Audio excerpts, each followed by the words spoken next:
Hi hello ಎಲ್ಲರಿಗೂ ನಮಸ್ಕಾರ ವೀಕ್ಷಕರೇ. ತಮಿಳುನಾಡು ರಾಜ್ಯದಲ್ಲಿರುವ ಊಟಿ ಉದಗಮಂಡಲಂ ಎಂದು ಕರೆಯಲ್ಪಡುವ ನೀಲಗಿರಿ ಬೆಟ್ಟಗಳಲ್ಲಿರುವ ಒಂದು ಸುಂದರವಾದ ಗಿರಿಧಾಮವಾಗಿದೆ. ಇಲ್ಲಿನ ಪ್ರಶಾಂತವಾದ ವಾತಾವರಣ, ಚಹಾ ತೋಟಗಳು, ಜಲಪಾತಗಳು, ಆಕರ್ಷಕ ವಸಾಹತುಶಾಹಿ ವಾಸ್ತುಶಿಲ್ಪಗಳು, ಪರಿಪೂರ್ಣವಾದ ವಿಶ್ರಾಂತಿಗೆ ಇದು ಸೂಕ್ತವಾದ ಸ್ಥಳವಾಗಿದೆ. ಹನಿಮೂನ್ಗಂತೂ ಭಾರತದ ಅತ್ಯುತ್ತಮವಾದ ಗಿರಿಧಾಮಗಳಲ್ಲಿ ಊಟಿ ಕೂಡ ಒಂದು. ಇದು ನವಜೋಡಿಗಳನ್ನು ತನ್ನ ತಂಪಾದ ವಾತಾವರಣದಿಂದ ಮತ್ತಷ್ಟು ಹತ್ತಿರಕ್ಕೆ ಸೆಳೆಯುತ್ತದೆ. ಊಟಿಗೆ ಭೇಟಿ ನೀಡಿದಾಗ ನೀವು ನೋಡಬೇಕಾದಂತಹ ಅನೇಕ ತಾಣಗಳಿವೆ.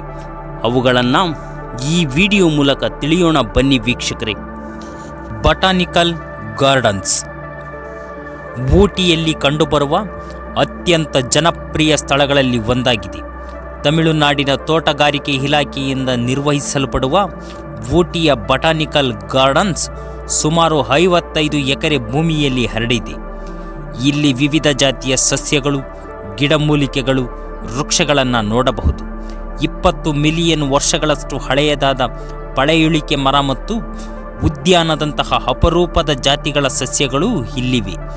ಊಟಿಯಲ್ಲಿ ಬೇಸಿಗೆ ಉತ್ಸವದ ಒಂದು ಭಾಗವಾಗಿ ಇಲ್ಲಿ ನಡೆಯುವ ಹೂವಿನ ಪ್ರದರ್ಶನವು ಪ್ರಮುಖ ಆಕರ್ಷಣೆಯಾಗಿದೆ.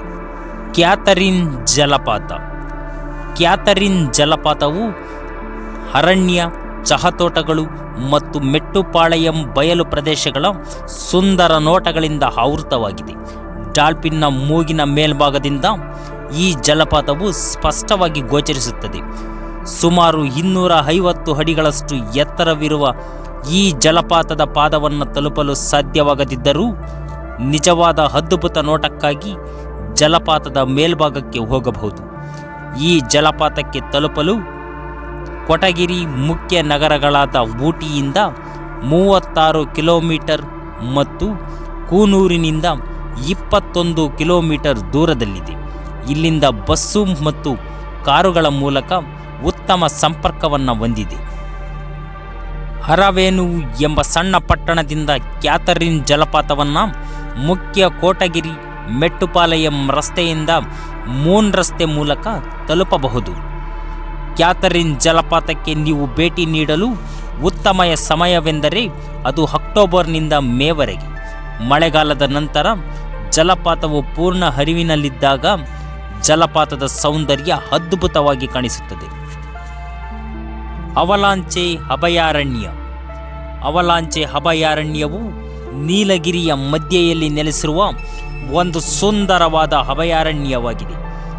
ಈ ಸುಂದರವಾದ ಅಭಯಾರಣ್ಯದಲ್ಲಿ ಶೋಲಾ ಮರಗಳು, ಆರ್ಕಿಡ್ಸ್ ಮರಗಳನ್ನು ಮತ್ತು ಹಲವಾರು ಪ್ರಾಣಿಗಳನ್ನು ಹೊಂದಿದ್ದು, ಅರಣ್ಯದಲ್ಲಿ ಸುತ್ತಾಡಲು ಇಷ್ಟಪಡುವವರಿಗೆ ಈ ಅವಲಾಂಚೆ ಅಭಯಾರಣ್ಯವು ಸೂಕ್ತವಾದುದು.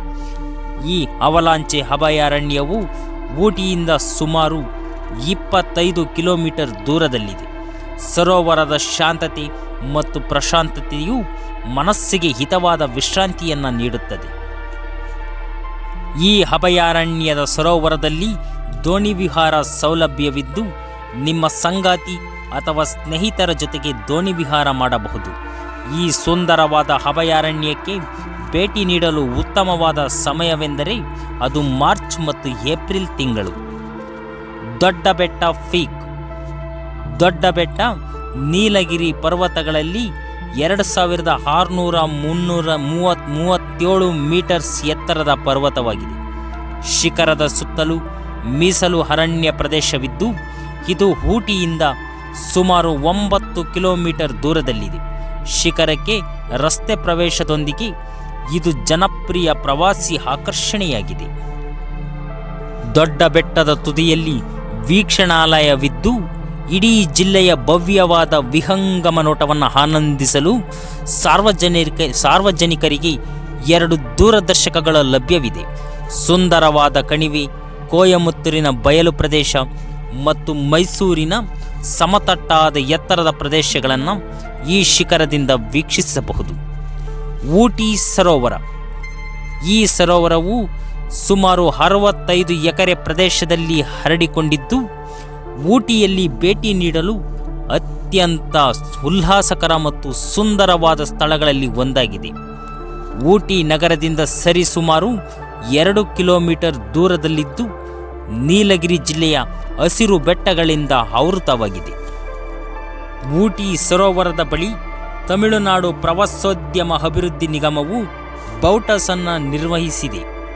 ಇಲ್ಲಿ ಪ್ರವಾಸಿಗರು ಪ್ಯಾಡಲ್ ಬೋಟಿಂಗ್, ರೋಯಿಂಗ್ ಬೋಟಿಂಗ್ ಮತ್ತು ಮೋಟಾರ್ ಬೋಟಿಂಗ್ಗಳನ್ನು ಬಾಡಿಗೆ ಪಡೆದು ಎಂಜಾಯ್ ಮಾಡಬಹುದು.